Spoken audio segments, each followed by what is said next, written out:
Bye. Paul, the floor is yours. Thank you so much, guys. Lovely to see you. Right, I'm going to go and annoy everyone for 20 minutes, okay? Can't wait. Bye, awesome. Mate. Ladies and gents, I'm Paul Newton. The company I own is called Mental Theft. The podcast I run is called Newton's Nuggets. Now, I can see the comments that you guys are putting up, and what I'll do is throughout, while we're talking, I'll try and keep an eye on them. If I miss anything, repeat it. Give me a chance. There's a lot of chat going on. There's a lot of people I absolutely love in the comments as well.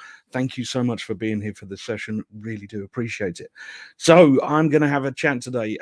Alan and Emily asked me what I would like to talk about, and the fact is, I wanted to talk about nuggets. I wanted to talk about Newton's Nuggets and how a podcast can literally change your world. I don't know how many of you are running podcasts, okay? I've seen a couple of people in the chat that definitely are. James and Kelly West have an awesome, awesome show, and it's brilliant, and they come up with some great people. There's people in the chat that have been on my show, and I wanted to say a hello and a thank you. But before we even kick this off, I want to ask you a blatant question. How many of you have got my nuggets out? Seriously, how many of you have listened to the show? Hey, James, how are you, mate? If you haven't listened to Newton's Nuggets, do me a favor, go and download one episode from somewhere and give me some feedback, okay? Let me know what you think. It's there to help you. It's there to help business owners, and it's free. It has some of the best guests that I've ever seen on a show, and I know I'm biased, okay? But that's what makes the show work. These amazing people that give up their time because they kind of have a similar vision to me. I want to help as many people be successful as possible. And if I can do that without charging them a penny for it, then I'm a happy boy. On the show, we've had Alan and Emily separately. We managed to split them up and do 2 shows out of those guys. We've had James and Kelly on the show. It feels like absolutely ages ago now. We've had Louise, you're in the chat somewhere. We've had Danny recently has been on. And I want to point a couple of things out to you. Okay? Number 1, I would never advise anyone to start a podcast. It's weird. It's funny. It's strange. But there are some big upsides to doing so. I mean, there are some upsides that I never saw coming. Okay, and that's what I want to concentrate on for you guys.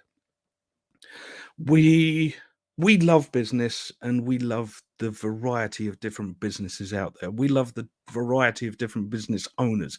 We love the way people do things differently and think differently, and the way that works for me might not work for you, or the way that works for you could be amazing and nobody else will believe it even works. So if you do start a podcast, make sure it's something you're passionate about. Make sure it's something you really give a monkeys about. Okay, because you need to show up weekly, fortnightly, or monthly to keep this consistent and to keep your followers happy. So we started this podcast with one main goal in mind. Okay, if you hear the stories of why we started, we started up because of lockdown, and we started up because I needed to do something to keep myself sane. And I had loads of amazing people that were locked in their houses, and we wanted to get their knowledge out to the world that needed their help. But it didn't change the one goal, the one thing that we actually gave a real monkeys about. We just wanted to help one listener be a success. Now, if that listener is you, awesome. If that listener is Bob up in Norfolk, awesome.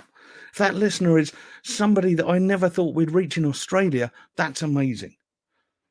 So what I've done is I've written down a list of things that I think are plus points to running a podcast, and I'm going to run through them all. Now, there is a list of 13 things here, and like I said, I'm going to keep an eye on the chat, so if you ask a question, I'll try and cover it. Just give me a chance. This is 20 minutes, and I'm used to getting on stage and talking for about 2 hours. So I'll try and get through these as best I can. Reasons you should run a podcast that will help your business. Number 1, free advertising. Seriously, my podcast goes out once a week and loads of people listen to it. If you've listened to the show at all, you'll hear the joke that I say there's only 3 listeners in the world. I'm going to tell you a secret, okay? And I will not admit this anywhere else. I don't look at the numbers. I hardly ever look at the numbers because when I do, it scares the life out of me. Now, I looked at some numbers on one day last week. It was about 11:30 in the morning.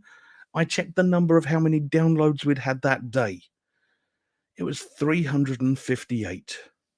By 11 in the morning, 358 downloads. That's just ridiculous.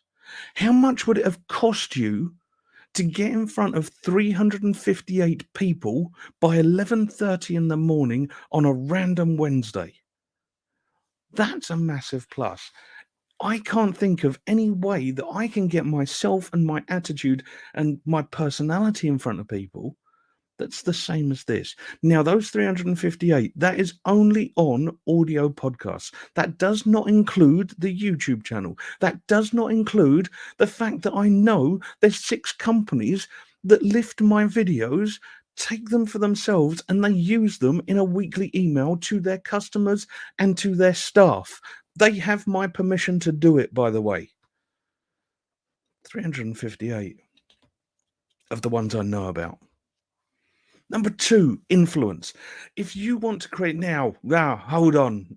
I know some of you are suddenly thinking, I hate influencers, or I want to be an influencer, or I don't like the word influence. Neither do I. Okay, I don't want to be an influencer. I don't want to take photos of my food and hope people go nuts about it. That's not what I'm on about. What I'm on about is I started this podcast to help keep me sane and help one listener.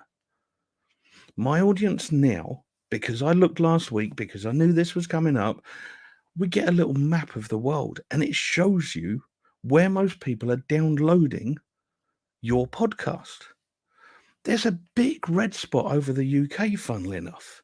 That's where my real network is. That's where most people have met me. That's where I do most of my live stuff. But about 30% of my downloads are in America. About 10% are in Australia.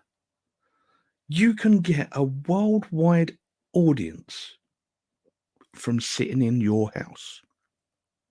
We do our recordings from here. I'm currently in bedroom number 3 of Newton Mansions. Okay, I call it that because it's a detached house, the first one we've ever been in. But we're in the 3rd bedroom. From here, I have a worldwide audience. That's just ridiculous. If you went back just 10 years, we couldn't do this kind of stuff. And you now have in your control the way to get yourself out to thousands of people that are searching for your help. So that's why I say influence. Number 3, there's an income to be made. Now, don't get me wrong. I don't sell advertising on every show because I don't want to. Okay? But you can. And when things were really, really tight, James and Kelly advertised Only Networking on my little podcast. Okay? You can create an income from it if you want to. The cost, the price, the how much for whatever you do, that is completely up to you. But we used to sell 30-second advert snippets. We'd do one near the start of the show, one near the end of the show, kind of in the bit that's the gap in between me and my co-host talking. Then it'd go to interview, then it'd come back to me and my co-host. So in that gap, we'd do a little jingle, have an advert, carry on. It's an income if you need it. Hey, Anthony, how are you, sir? Even in the 3rd bedroom, wearing that. Mate, the hat is always there. The hat is always there. It disappears if I want to be hidden and people don't notice me. It's amazing. So, relationships. This is another one that I didn't really think of to start out with. I say that because I started out wanting to interview my friends. Now, I have some very clever friends, some very influential friends, and some friends that are just geniuses in the business and the entertainment world. So interviewing them was going to prove interesting for me, and I thought people might want to listen to that.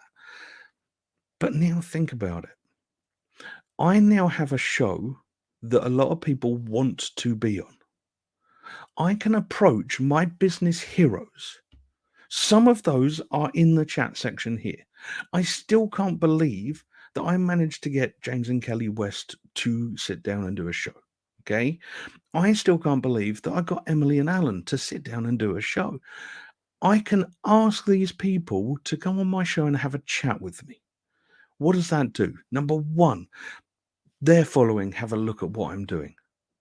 Number two, I get some time with these absolute legends and I can ask them whatever I want. We even make a joke about it on the show. I invite loads of these people on because I want to further myself. And then while we're chatting, and if things are going well and I'm really enjoying the chat with that person, I can help them by introducing them to people that I know who might be able to help their businesses as well. So the relationship side of it is just a part that I never even thought of. Number 5, this is something I call assets.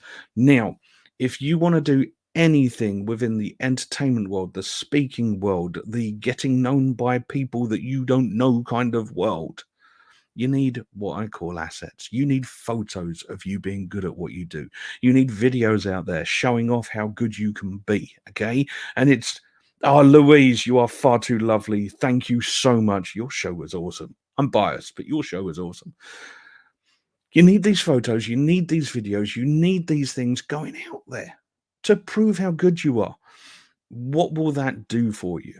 Number 1, when you've got things proving how good you are, it makes the buying process for your customers so much easier. Okay, I know that people go and check me out. They might read the book, they might watch a podcast, they might look for a video of me doing a talk. They do all of these things without even getting in touch with me. Then that puts you into the weird position of negotiation. Other things first, content. How many times have we sat there and we've listened to these clever people? And yes, I know I'm looking at the people dressed in yellow and they're saying that you need content out there. You need interesting content, stuff that your perfect audience will want to see. Think about it. If you're doing a weekly show with clever and amazing people and you're getting screen grabs from that, and by the way, if anyone out there right now can do screen grabs with me, all with the digital circus stuff all around me, I will happily buy you a cup of tea. Okay, because if I try and do it, I'm going to wreck the technology, and Jesse, my business partner, will tell me off if there's no screen grabs. So any of you out there, grab a screenshot, create an extra asset that will help me in the future, because that works. And the content side of things, on a weekly show, I get a lot of content that I can use and put out. Okay, we've just had Louise comment. We've had Danny. I agree. Had such a great time talking. Danny, perfect, because our chat was exactly that. It was like two old friends having a cup of tea and a chat, and that's why the show works. People want to sit there and listen in on an interesting conversation. So yeah, content. These guys, Louise and Danny, are great examples, because not only did they help me with a massive amount of content, not only did they help me with an amazing show, they also retweeted stuff. They reshared things. They shared it to their list of people as well that I will never know, possibly never meet. And one day someone might contact me and go, "We want your help hosting a show." They've done their checks. They've looked into me. Danny, Louise, all of the people that follow and all of the people that get involved have helped me get in front of that client. This one's a bit scary. I'm going to talk about the costs of running a podcast. I get a lot of people coming to me and saying, I really want to start a podcast.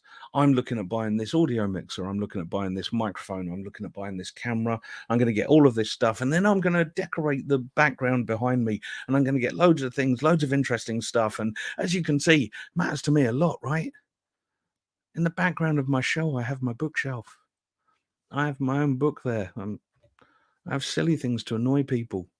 I've got a dodgy picture of some bloke in a trilby hat. You don't have to go over the top.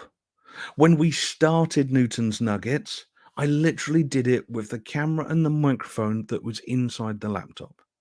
Okay? If you want to upgrade your kit, then do me a favor. Get good. Prove to yourself and to your followers that you've got a good and worthwhile show. If you need cash to help raise money to buy this microphone, bought by advertising. This camera that I'm currently using, bought because of advertising. People who advertised on our show, I had a specific reason of where that money was going to, and I'll be blatantly honest with you. During the pandemic, sometimes that money had to go to bills. It paid the electric. It paid the mortgage. If that's what you need to do, you do it, and you upgrade as and when you can. Do not go out there and buy £1,000 audio mixer to start a show. Let's find your following first and find your proper audience first. Then we can move on to kit as and when you need it. Another add-on that I didn't even think of is new skills. You will learn some amazing stuff. I had never thought about interviewing people as part of my career path. But now it's a massive part of it. And I get asked to host live events because they know I can handle interviewing and they know that I can handle complete and utter curveballs being thrown at me. I always listen to every single show. I do so because I want to know how good I'm coming across. Things that I like, I take note of in my head. Things that I hate, I take note of in my head. These are new skills that you can use in real life and real events. If you're worried about speaking, talk to Jackie, who's in the comments as well. She'll help you gain confidence with that. How do I know this? She came on my show and talked about it. Simple, eh? Your fees. Now, I started to mention this when we were talking about content and assets, but your fees for whatever you currently do. This one is going to hurt some people. Your fees are directly dependent on how much value your customer thinks you bring. That's it. Now think about it. I've just told you about all of the assets that I've got out there. The podcast is out there and people can see exactly what I'm like. People can understand me. They can understand if I'm the right person for their event. So tell me blatantly, which customer is more interesting for you? Okay? Is it the one that you've been chasing for ages? You've been chasing them through emails, trying to make phone calls, trying to get to them. And then when it comes down to actually negotiating with them, they go, what are your costs? Or what about the customer that you've never heard of before, but they contact you directly? It starts with something like, I've seen your podcast. I've seen what you're like on video. We think you'd be perfect for my event. Which one's more valuable? And I find that strange. I am now getting fees that are, honestly, 10 times what I used to get. And it's ridiculous. And my favorite part about this is I'm rubbish at negotiating fees. I really am. So once you start to get known a bit, once you get seen for what you're good at, and once you can prove what you're good at, I'm going to give you my magic line. When people ask me my fee, my response is, I'll be honest with you. Depending on what the situation is, my fees go anywhere from £0 to £10,000.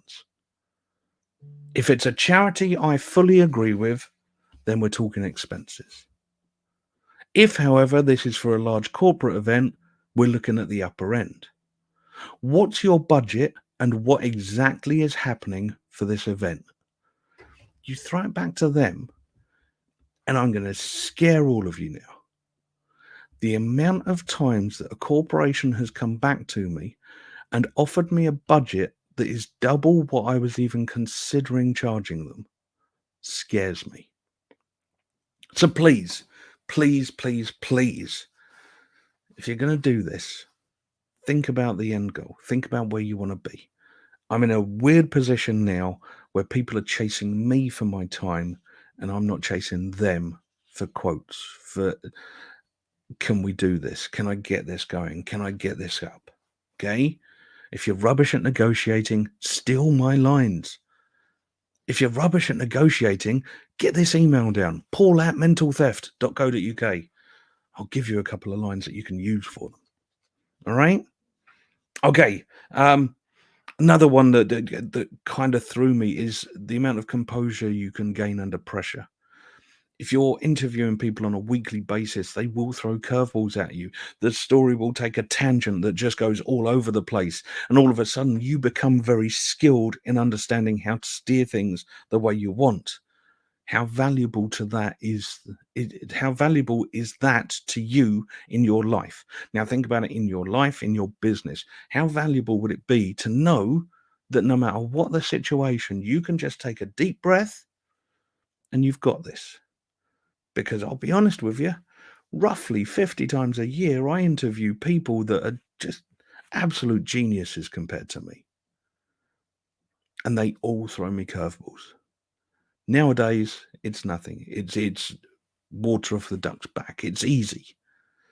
When I started this, I was rubbish. Go and have a listen to episode 1, okay? If you find episode 1 of Newton's Nuggets, I interviewed a magician and stuntman for Hollywood. He's one of my oldest buddies, but boy, did he give me grief. Go and have a listen to it. Video or audio? Now, I'm going to talk a bit about video versus audio in the podcasting world. And I'm going to say this to you. Do both. Okay? If you've already got the kit together to do an audio podcast, you probably have a camera involved somewhere as well. I don't care how crappy the camera is. I don't care how grainy the camera is for now. Do both. If you can do the video as well, edit the whole thing in video. When you finish the edit, you can rip the audio out and put that up wherever you want to put your podcasts up. I use Simplecast. I'll ask Ricky in a bit what he uses. Do both. Quick Google stat for you. Over 1.9 billion people log into YouTube every day. If you are not putting those videos up, you're not getting a chance to get in front of those people. Like I've already told you, I'm not after YouTube numbers at all. But I do have companies that rip the video from there with my permission. They take it, they use it. It goes out to a lot of people that I will never know, possibly never hear from. But every so often you get one inquiry in. Right, I'm already over time. So if anyone wants to come back in and tell me to shut up, you are more than welcome. Otherwise, I'm going to keep going. Oh. They're back. I can't hear you. Why are you? Hold on. When jokes backfire. When jokes backfire. You muted yourselves. That's awesome. Damn. That's okay. Now we are slowly going to wrap up, Paul, if that's okay with you. But if you've got a final point, go for it. My last point, and I want this one to be a big one, is about communication. Okay, because you need to make everyone be able to communicate with you. We have forms that people can fill in on the website. It's really easy for people to drop us messages. But I'm also going to tell you to be careful. Do not leave your mobile phone number on websites all over the place if you have a potential of this going worldwide. I say that because I fell into exactly that problem. Yeah. For a while, it's been too easy to get hold of me directly, which means I get a lot of rubbishy calls that won't really help people. We've now put things in place so that people can't get to me directly, but the right people can quite quickly. So I now have people who kind of block the calls. They take the calls and the messages. They filter out the ones that are good, the ones that are rubbish, the ones that actually need me, and I get back to them. So please, if you're going to do this, just trust me on this one. Don't drop your mobile phone number everywhere. Yeah. Funny you say that, Paul. We nearly fell into that in our previous business, where we would get phone calls at 9 p.m. on a Saturday night and things like that. So with Yellow Tuxedo, we've never put a mobile phone number anywhere because, we've got global domination plans, and we're, so you got to start from the beginning. Oh, what do you mean plans? You've already got global domination, haven't you? Well, this is a global virtual conference. Right, so yes. Right now we've got people from India in the room. We've got someone from America in today and from Dubai today. We are a global event just today. Norway. And Norway today. And Finland. Australia had a problem, but they couldn't get in. Gloss over that. Paul, some of the things that came out of that though that really sort of resonate with me is this is an opportunity, and not enough people recognise this as an opportunity. It may not be your direct business and revenue stream, but it's a way of opening up doors to other things that could happen. And you are a true testament to that, Paul. It really is. My focus is mental theft. It has been for ages. But the podcast, I love doing the podcast. Yeah. I get to meet some amazing people. I get those people coming in and giving me advice on my business while I'm pretending I'm just doing it for a show. You've ticked so many. Emily and I are now vying for screen time because we've both got a list of things we want to say. Ever being the chivalrous chap. Go, beautiful my wife. other thing I took from that was the content that it provides for your business, massive, and that's a two-way street from both you and your podcast guests if you're interviewing. It helps both sides of that coin there. So make sure that you're using the content that it gives you. And then thirdly, the biggest takeaway for me, and that's something we really recognize within Yellow Tuxedo, is that you don't have to have all the bells and whistles to start. You just need to start. You just need to get started. Everything else will come in time. Honestly, probably twice a month, I'll get somebody reach out to me and they'll say, we're starting a podcast, and they'll show you the list of kit they're going to buy. And the money they're going to spend, you could buy a car for it. We did our first podcast with an iPhone and a £35 microphone off of Amazon. So we thought we'll have a microphone because we want good audio, and we filmed it on our iPhone. This is with a company called The Outside Bride from about 7 years ago. Yeah. We filmed it on an iPhone with a microphone, and then I stripped off the audio and uploaded the video to YouTube. That's what we did. And stupidly, it got named as one of the top 5 wedding podcasts you should listen to if you're getting married. And we're like, it's awful. I know. It's awful. It really is awful. Honestly, if you guys, so you guys came onto the show, there was a bit of time in between each of you coming onto the show, but we'd kind of got to a point where Emily, when you came on, we knew our flow, we knew what we liked, and we had some new kit. Seriously, go back on YouTube and watch the first one that I did. I mean, it's atrocious. The quality of the sound was rubbish. The quality of the video was rubbish. But what it did do was it got me something like 15 downloads. Wow. Yeah. And I went, there's people listening. And then those 15 people shared it with some more people. And then the next week, the next show, we got something like 35 downloads. And all of a sudden, you sit there and you go, we're just doing this from my shed. That's nuts. Yeah. It is nuts. It is nuts. But I think we do need to wrap up because we learned this in year 1. This is toilet break time. And if we don't give toilet break time, we don't give opportunity for people to visit the lavatory and powder their nose. So we need to wrap up and say thank you. I don't know what else to say. So Paul, thank you very much. I hope you're going to stick around a little bit today. Please, if anyone has any questions, we'll go and find him. He'll be floating about, or not floating, but yeah, he'll be about. Next up is in the workshop area. We have 2 incredible workshops for you to choose from. We have Van der Varga to about confidence to connect. And we have Louise Miller. I'm going to read it and make sure I get it right. We've got it right every time. Oh, no, we've got it wrong every time. Get the important stuff done with less stress and more ease. All about productivity, and it's going to be a really awesome one. So make sure you get comfy, go for a wee, come back, have a cup of tea, and let's get moving. Thanks, everybody. Thank you very much, Paul. Thank you, Paul, so much. Cheers, guys. And, click on sessions next, guys, on the left-hand side, or go to Lou, or go speed networking, or whatever you choose to do. And we will see you all in a moment. Bye. Thank you so much, Paul.